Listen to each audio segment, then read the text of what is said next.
Garbage men / woman of the world. What's the best / worst thing you have found thrown away? My father was a garbage man who also did cleanouts for homes and businesses, where they'd rip apart the entire building and throw everything out in their dumpsters.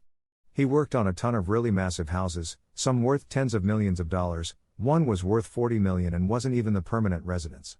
Best things I got as a kid: a pretty much unused trampoline with a net and everything. A go-kart that my dad's friend was able to fix up and we used all the time. I live on a dead end. And once he cleaned out a deli that was closing down, and we no joke had unlimited Snapples and sodas of every flavor for almost a year. I'd drink the Snapples while out on the trampoline. I used the hell out of all three of those things in my childhood. In the 80s I picked up a number of Philips color TVs. I had a few, so fixing them was just a question of swapping parts. I then sold them cheaply or gave them away to fellow students. We gotta move these color TV SSS. That's the way you do it. You play the guitar on them V. My little brother was emptying out a client's basement and everything was going to be thrown away, so my brother was told to keep anything he wanted. He saw a nice looking bike and took it. Turns out it was a Dayhan Mu P8 30th anniversary limited edition and in perfect condition. From what I found on it, it goes for over $4,000. Can I have it back please? I forgot it was valuable. Of course you can, Stinky Fatman 2016. Maybe he just got fat without his bike. Give this man his bike back. What about the stinkiness? Depression from losing his bike. He realized that he could not ride it anymore, which slowly made him become fat. In the year of 2016, he fell into a deep state of depression where he wouldn't shower at all. He hasn't showered since the day he became fat. I worked as a garbage man in 1972. A small stray cat jumped into the back of the hopper to look for food. I took him home and named him Saigon. This was the best thing. Second best thing: someone threw out an old pair of skis. There was snow on the ground and me and the other guy each took a ski and stood on it and held onto the truck. Great fun.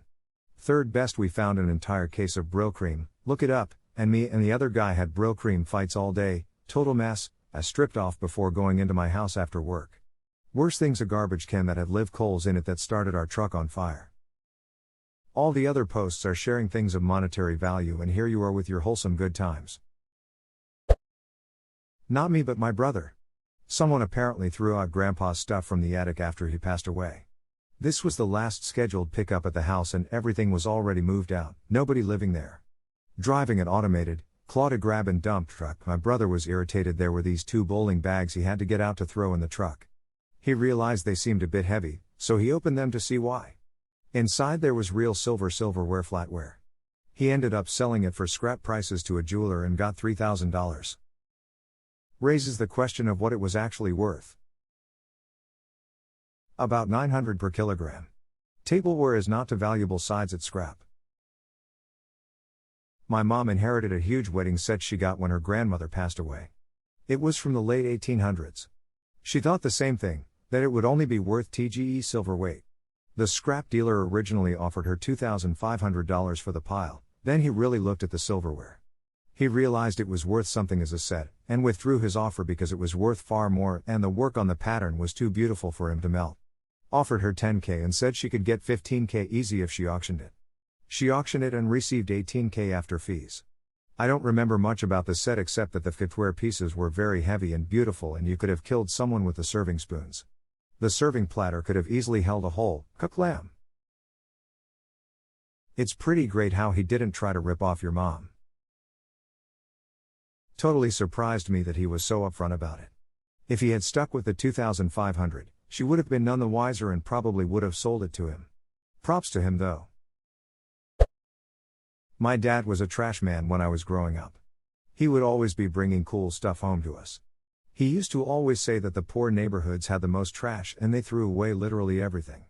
The 2 best ones that I can think of was a brand new BMX bike and like 20 Nintendo 64 games that he found at a video rental store.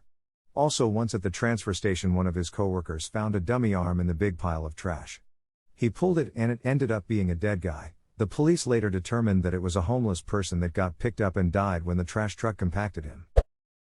In Philly, the students at Penn, especially rich overseas folks, will often leave crazy expensive clothes, electronics, kitchen items and furniture in the trash when the scholastic year is done. Just toss it out. Ada, about 50 of you from Boston have told me about Alston Christmas. Stop already. Also, I know that this happens at lots of colleges. The local college best known for this is Pennsylvania. I live near Sioux. In July and August are dumpster diving Christmas. International students move out and don't know how to sell or donate things.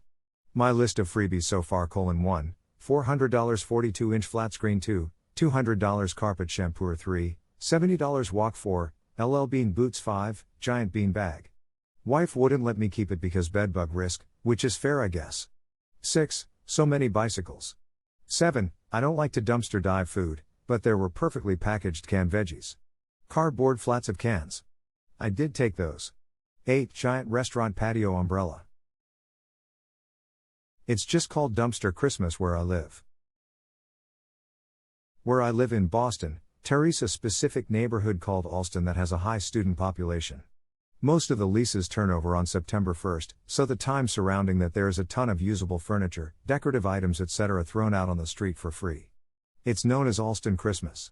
I've never taken a couch or any soft furniture because of bedbugs, but I've definitely taken lamps, wire shelving, mirrors, chairs, etc. It's crazy what students will throw away because they're moving. I'm moving myself in 2 weeks and I've been giving away my unwanted items on a local freecycling group on Facebook to avoid having to put my unwanted items on the curb, and it's shocking how much stuff I've given away. But I'm glad I didn't just curb it. Edit, hiya neighbors. Nice to meet ya. So happy someone came in with Alston Christmas. We used to furnish our entire apartment from this. What a mess though. In the early 2000s my best friend's dad was a garage man. I used to hang out at their house a lot and I remember him finding uncut sheets of holographic Dragon Ball Z trading cards in the trash and bringing them back. They were super dope to see. Would the uncut sheets increase their value or would them being in the trash decrease their value? Toy collector here. These kind of things are extremely difficult to assign a value to, they're both extremely rare and in atypical condition. It would be very hard to sell, but if you found the right buyer they could be worth quite a bit. This is the type of thing that would probably be best unloaded at an auction, which is where the rare oddities often go.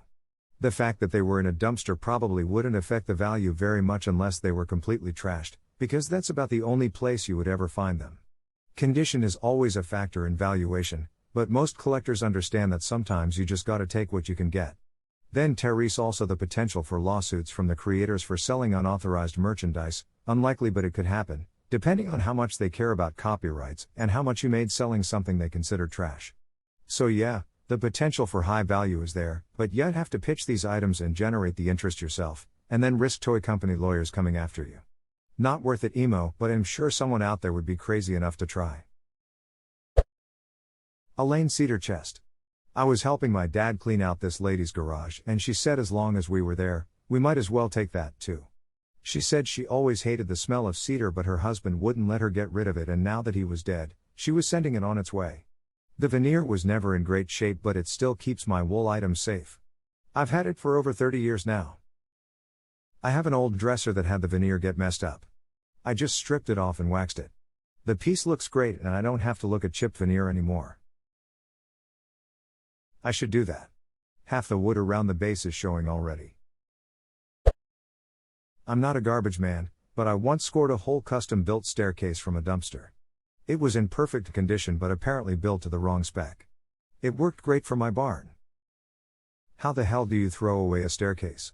Then how do you get it out into your barn? Yeah, throwing away a whole staircase is actually pretty complicated. There are quite a few steps. Duck you and thanks. Found a 55-inch TV next to the dumpster 4 years ago. It was missing one HDMI port on the side. It looked like someone might have tripped and ripped it out. Anyway, I opened it up, googled the motherboard serial number and found a brand new replacement for like $60 less than 25 minutes away. Needless to say I called ahead on my day off, picked it up and it works like a charm. Still use the TV to this day. 55 inches Sony 2012 LCD TV. I have Chromecast with Google TV hooked up to it now and it's awesome. 2021 and going strong.